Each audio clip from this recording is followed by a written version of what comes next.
Hello people. Today we're going to talk about factoring polynomials part 1. First we'll talk about factoring a polynomial by distributing. And what you're doing is the distributive property backwards. You know how when you do the distributive property you share a number out in front of the parentheses, like if I had 2x times 3x plus 4. I would distribute the 2x, and when I distribute, I multiply. That would be 6x squared plus 8x. Well, when we factor by distributing, we go backwards. We're taking the number back out front. So first you have to find the GCF of the polynomial. That's the greatest common factor. Then you divide the GCF out of each of the terms. You write the GC out and F out in front of the parentheses, and after you divide, whatever's left goes inside the parentheses. So I'm going to do one of these the long way, like list everything out and just let you look at that. So we have 14x squared. So if I prime factorize that, that would be 2 times 7 times x times x. And 35x could be 5 times 7 times x. So the GCF would be 7x. So the 7x goes out front. And then you're going to divide these by 7x. So 14x squared divided by 7x. 7 will go into 14 2 times. And this x will cancel out one of those powers. So you're left with 2x. So in my parentheses, I have 2x. And then we do 35x divided by 7x. The x's cancel, and 35 divided by 7 is 5. And there's a plus, so I write a plus. So it's just the distributive property backwards. You're taking it back. No more sharing. All right, so now let's just do these in our noggin. If you need to factor it out, you can, but I would think for some of these you wouldn't. 54x plus 30. So this doesn't even have an x, so I can't factor out an x. So I'm just looking at my 54 and 30. And what is the biggest number that divides evenly into both 54 and into 30? 6, right? So I'm going to distribute out a 6 or factor out a 6. So divide by 6. 54x divided by 6 would be 9x. And 30 divided by 6 is 5. And let's say you accidentally didn't divide by the GCF. So if I couldn't think of 6 and I just thought of 2. If I'd have divided by 2, that would leave you with 27x plus 15. And then I could have said, oh man, 3 will go into both of those. And now I got to factor out a 3. So you would have 2 times 3 out front. And that's okay. It's kind of like reducing a fraction. You know how if you couldn't think of the biggest number, you would just divide by 2 till you got it simplified? Same thing here. All right, let's look at another one. We have 12m and 18m squared. So this has 1m and this has 2. So I can only take away 1 because that's all he has to give. So I can distribute out of 1. Then I look at the numbers. What's the biggest number that divides evenly into 12 and into 18? 6.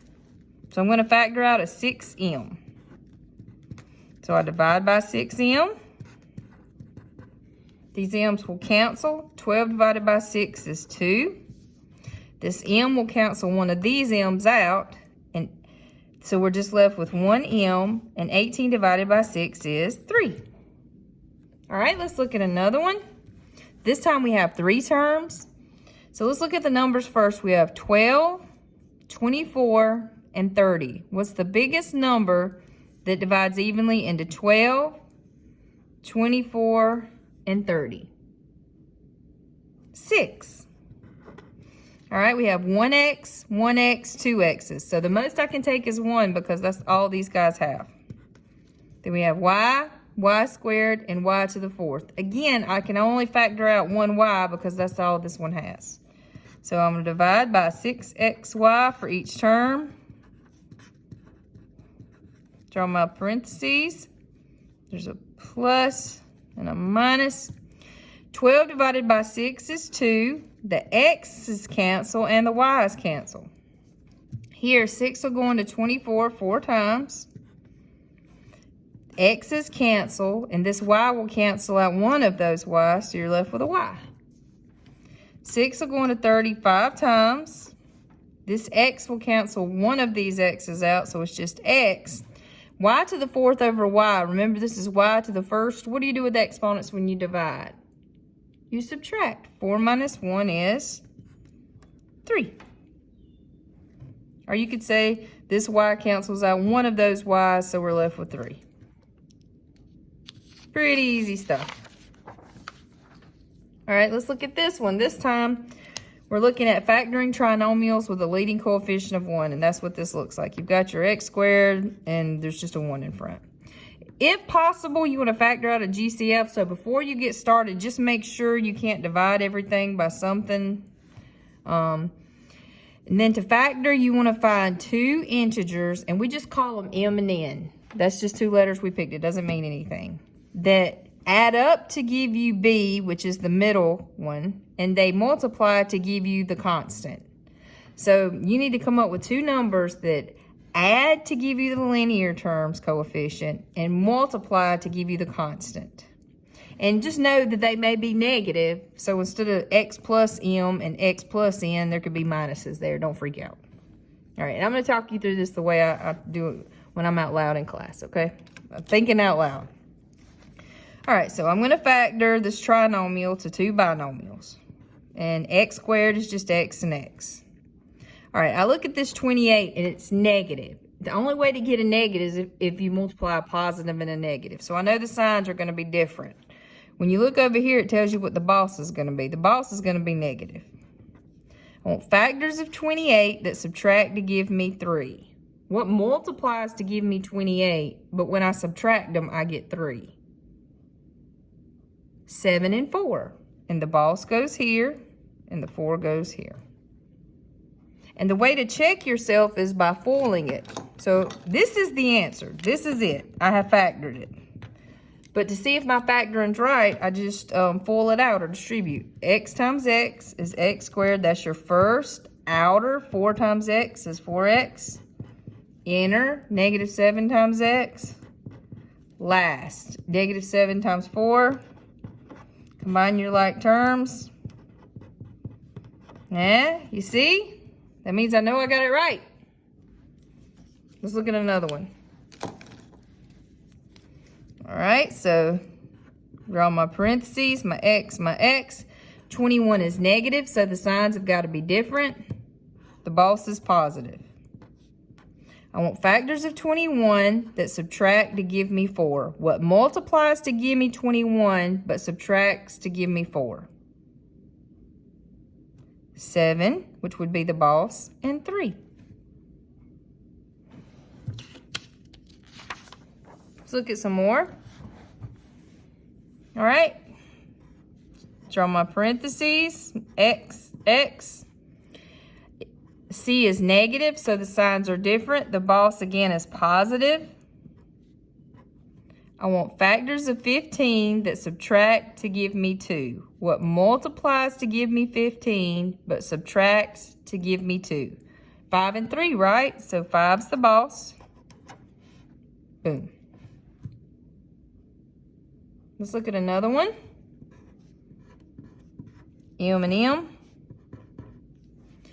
35 is positive, so the signs are the same. To get a positive, I can multiply a positive and a positive or a negative and a negative. So I look over here and booyah, they're both positive. This is positive, so my signs are the same. I come over here, they're both positive. I want factors of 35 that add to give me 12. What multiplies to give me 35 and adds to give me 12? 5 and 7, right? And it doesn't matter which one you write where because they're both pluses. All right, let's look at another one. Go ahead and write my P's. All right, this is positive, so these are going to have the same sign. What are they both going to be? I look over here. They're both going to be negative. Minus, minus. I want factors of 72 that add to give me 17. What multiplies to give me 72 and adds to give me 17? 9 and 8. One more. Draw my parentheses, my M and my M. 21 is positive, so what does that mean? Are the signs going to be the same or different? They've got to be the same. What are they both going to be? They're both going to be negative. I want factors of 21 that add to give me 22.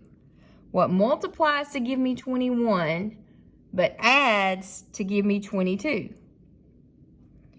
21 times 1. All right, you guys, I hope you have a wonderful rest of the day.